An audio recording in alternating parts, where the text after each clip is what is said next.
किसान बहन और भाइयों, एफपीओज, एमएसएमई और अलग अलग सेक्टर में, कोऑपरेटिव के सेक्टर में कार्य करने वाले सभी उपस्थित महानुभाव, मैं सबसे पहले स्टेट क्रेडिट सेमिनार के इस आयोजन में आप सभी का मैं हृदय से स्वागत करता हूं, अभिनंदन करता हूं।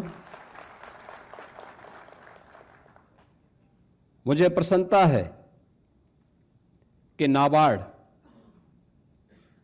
जिसका उद्देश्य ही कृषि और ग्रामीण विकास को आगे बढ़ाना है, आज इस क्रेडिट सेमिनार के माध्यम से प्रदेश भर से आए हुए प्रगतिशील किसानों, एफपीओज, एमएसएमई सेक्टर में कार्य करने वाले उद्यमियों और कोऑपरेटिव सेक्टर में पैक्स के माध्यम से सहकारिता आंदोलन को जमीनी धरातल पर उतारने की इस मुहिम का हिस्सा इस सेमिनार के माध्यम से भी उनकी सक्सेस स्टोरी को सबके सामने रख रहा है। मुझे अच्छा लगा, नाबार्ड ने अभी यहां मंच पर उन एफपीओज को जिन्होंने अच्छा कार्य किया उन्हें सम्मानित करवाया, उन पैक्स को, उन कोऑपरेटिव बैंक्स को जिन्होंने अपना अच्छा व्यवसाय किया है, उन सभी को यहां पे सम्मानित करवाया है।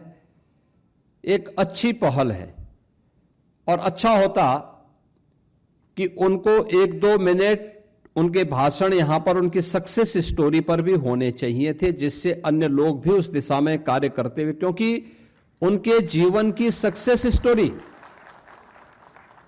इस पूरी कहानी को एक नई गति दे सकता है, एक नई ऊंचाई दे सकता है। उन्होंने जमीनी धरातल पर, आपने देखा होगा, कसिया मिल्क प्रोड्यूसर, दिव्यांग जनों का मिल्क कलेक्शन का एक प्रोड्यूसर है ग्रामीण क्षेत्र में। अलग विषय है कि कसिया हमारे कृषि मंत्री जी का क्षेत्र रहा है, वो भी उनको नहीं पहचान पा रहे थे। मैंने कहा ये आपके क्षेत्र का, मैं वही परिचय करा रहा था। अगर मंच पर उनको उनकी सक्सेस स्टोरी के लिए दिव्यांग जनों को थोड़ा सा प्लेटफॉर्म मिले, हमारे अन्नदाता किसानों को, प्रगतिशील किसानों को, एमएसएमई सेक्टर में कार्य करने वाले कारीगर और हस्तशिल्पियों को, सहकारिता के प्रति रुचि रखने वाले हमारे जितने भी उस क्षेत्र के योद्धा हैं, इनको थोड़ा भी हम प्रोत्साहित करें तो एक अच्छी प्रोग्रेस हम कर सकते हैं। और उनकी सक्सेस स्टोरी आज यहां पे जब मुझे अपने दोनों वरिष्ठ साथियों, कृषि मंत्री जी के साथ में और वित्त मंत्री जी के साथ में उन्हें सम्मानित करने का अवसर प्राप्त हो रहा था, मैं उनसे ही पूछ रहा था कितना आपका टर्नओवर है, कितना आप कमा पाते हैं, और सभी का बहुत एक अच्छा कार्य उन लोगों ने किया है। हमें इस बारे में थोड़ा ध्यान रखना होगा कि सरकार की नीयत साफ है। आपने देखा होगा, अगर हम पूरे देश के परिप्रेक्ष्य में सोचते हैं, आज भारत दुनिया की तीसरी बड़ी अर्थव्यवस्था के रूप में अपने आप को स्थापित कर रहा है। पहली बार देश के अंदर आजादी के बाद कोऑपरेटिव एक मंत्रालय के रूप में कार्य कर रहा है। एफपीओज को हर एक स्तर पर प्रोत्साहन मिल रहा है। महिला स्वयंसेवी समूह को आपने अभी देखा होगा, इस बार के यूनियन बजट में लखपति दीदी को सी मार्ट के रूप में अब उनके ग्रामीण क्षेत्र में जो भी प्रोडक्ट उनके द्वारा वहां तैयार किया जाता है, उसको मार्केट से लिंक करने के लिए सी मार्ट की स्थापना की जाएगी। यह भी आज इस बार के यूनियन बजट में प्रधानमंत्री जी की प्रेरणा से केंद्रीय वित्त मंत्री जी ने घोषित किया है। अनेक प्रोत्साहन इस दिशा में प्रारंभ हुए हैं और परिणाम है कि थोड़ा सा गाइड और मार्गदर्शन प्राप्त हुआ तो ये सभी सेक्टर तेजी के साथ आगे बढ़ रहे हैं। और उसी का परिणाम है कि आज भारत दुनिया के अंदर तीसरी बड़ी अर्थव्यवस्था के रूप में अपने आप को स्थापित करने में सफल हुआ है। बहनों और भाइयों, यही प्रोग्रेस की स्थिति देश की सबसे बड़ी आबादी के राज्य का है। हमें याद करना होगा, यह प्रकृति और परमात्मा की विशेष अनुकंपा है कि जो नियम देश के अंदर, दुनिया के अंदर भारत पे लागू होते हैं, वही चीज भारत में यूपी पे लागू होते हैं। एकदम वही परिस्थितियां हैं, वही परिस्थितियां हैं। 17 के पहले यूपी की स्थिति क्या थी? कहां थे हम? न विकास था, न रोजगार था। प्रदेश के अंदर कोऑपरेटिव सेक्टर में वे लोग हावी थे जो जहां का सबसे बड़ा माफिया था वो उसमें हावी था। कोऑपरेटिव सेक्टर चौपट। 16 जिला सहकारी बैंक, रिजर्व बैंक ने उन्हें डिफाल्टर घोषित कर दिया था और बंदी का आदेश कर दिया था। और आज ये 16 में से 15 प्रॉफिट में आ गए हैं, 16वें को भी प्रॉफिट में लाया जा रहा है। टैक्स की संख्या बढ़ी है, हमने उनके टर्नओवर को बढ़ाया है, उनके क्रेडिट की सीमा को बढ़ाया है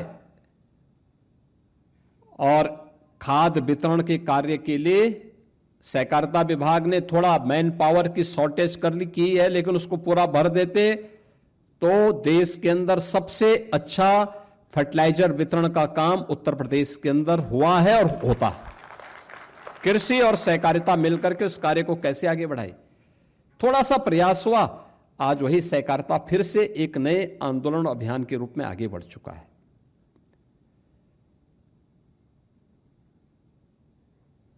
यानी सरकार की नीयत साफ हो तो उसके परिणाम भी स्पष्ट दिखाई देते हैं। एमएसएमई सेक्टर की क्या स्थिति थी? यूपी के अंदर पलायन कर चुके थे, हस्तशिल्पी निराश था, कारीगर हताश था, एमएसएमई सेक्टर बंदी के कगार पर था, वीरानी थी। सरकार ने उसको थोड़ा सा प्रोत्साहन दिया। 1 डिस्ट्रिक्ट 1 प्रोडक्ट के रूप में हमने यूपी के अंदर उसको प्रोत्साहित किया। आज यूपी के अंदर, यूपी देश का पहला राज्य है जो अपने यहां एमएसएमई सेक्टर को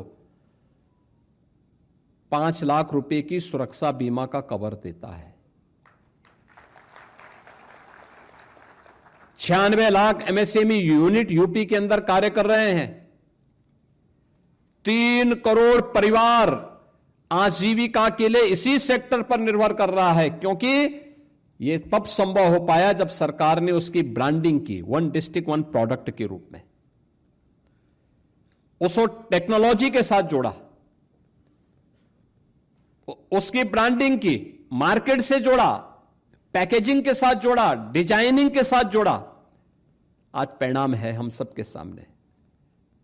इस एक्सपोर्ट के बाद हमारे वित्त मंत्री भी कर रहे थे, कुल 84,000 करोड़ का यहां से यूपी के अंदर कुल एक्सपोर्ट होता था। आज इसकी संख्या बढ़ करके 1,86,000 करोड़ का हो चुका है।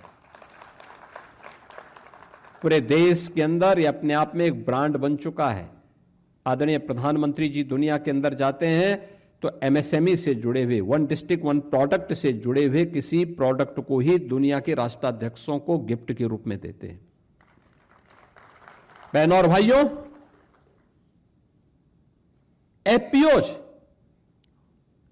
एफपीओज की क्या ताकत है?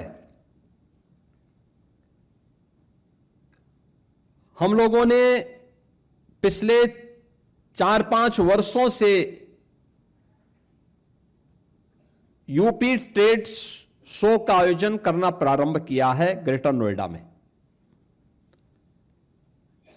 और इसमें गत वर्ष में देख रहा था सबसे अच्छा सराहा गया था वो था यूपी के एफपीओज को। यूपी के एफपीओज जितना अच्छा काम कर रहे हैं, अभी मैं बाहर भी प्रदर्शनी लगी हुई थी, वो देख रहा था। यानी हर एक सेक्टर में कुछ ना कुछ नया हुआ है, चाहे वह महिला स्वयंसेवी समूह हो, एफपीओज हो, एमएसएमई सेक्टर हो या कोऑपरेटिव का सेक्टर। हर एक सेक्टर की जो संभावनाएं थी, उन संभावनाओं को आज एक नई उड़ान मिली है। और हमारा मानना है, अभी मैंने पिछले दिनों स्टेट टेबल बैंकर्स कमेटी की बैठक भी की थी। आज से 8-9 वर्ष पहले यूपी के अंदर जो हमारा क्रेडिट डेबिट रेशियो था, सीडी रेशियो था, यह मात्र 43% था। आज ये बढ़ करके 61% हुआ है और मैंने टारगेट दिया है कि इसको हर हाल में इस वित्तीय वर्ष यानी 31 मार्च तक 62% पहुंचाना है और 26-27 वित्तीय वर्ष के लिए इसका टारगेट 65% का भी दे दिया कि 65% तक इसको लेके जाना है। मैंने 2025 में जब एसएलबीसी की बैठक की थी तब यह 56% था और उस समय जब मैं देख रहा था तो उस समय हमारे 7 जनपद ऐसे थे जहां पे 40% का सीडी रेशियो था। उनमें प्रयागराज भी था, अयोध्या भी था। अब मुझे बताते हुए प्रसन्नता है कि प्रयागराज और अयोध्या 40% से ऊपर में आ चुका है। एस्पिरेशनल डिस्ट्रिक्ट हमारे अब 40% से ऊपर आ चुके हैं। केवल 3-4 जनपद हैं जो 40% से नीचे हैं, उसमें भी हम तेजी के साथ कार्य करने जा रहे हैं। और मैंने बैंकर्स से इस बारे में अपील की थी कि वे थोड़ा शर्तों को रिलैक्स करें, सपोर्ट करें, एक पॉजिटिव भाव आना चाहिए। लेकिन यह तभी हो पाएगा, सेमिनार का मतलब अच्छा है, उद्घाटन सत्र आपने किया, छोटे छोटे समूह बनाकर ट्रेनिंग दीजिए एफपीओज को, किस सेक्टर में वो काम करना चाहता है, मास्टर ट्रेनर तैयार करके उनको ट्रेनिंग और फिर बैंक से उसका लिंक कर दिया जाए। लोन कम करें, हमने किया है उत्तर प्रदेश के हमारे लघु और सीमांत किसानों के लिए।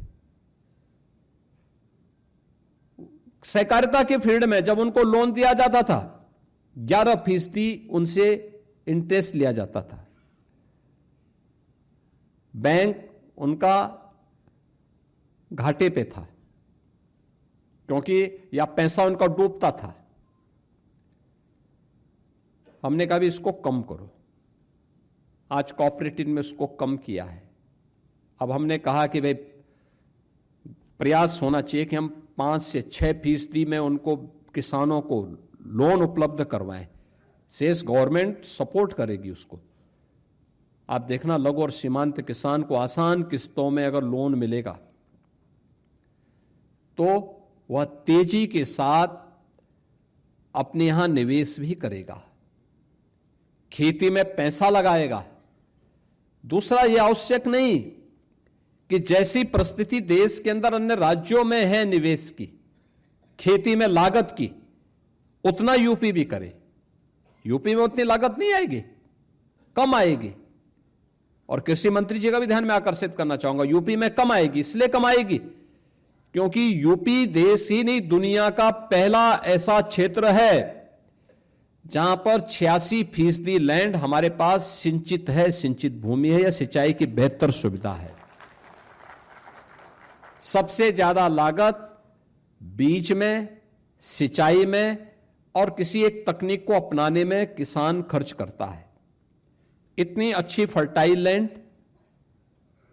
अच्छा बीज उपलब्ध करवा दें, समय पे बीज उपलब्ध हो जाए, सिंचाई के साधन हैं, तो उसकी लागत अपने आप ही कम आ जाती है। अन्य जगहों में सिंचाई की लागत ज्यादा है, हमारे यहां तो किसान, ज्यादातर किसान 40% किसान हमारा ऐसा है जो किसान ट्यूबवेल पे निर्भर करता है। 16 लाख ट्यूबवेल ऐसे हैं जो बिजली से चलते हैं। उन सबको हम, उन सभी किसानों को फ्री में बिजली दे रहे हैं। नहरों से होने वाली सिंचाई, यह सिंचाई फ्री में है।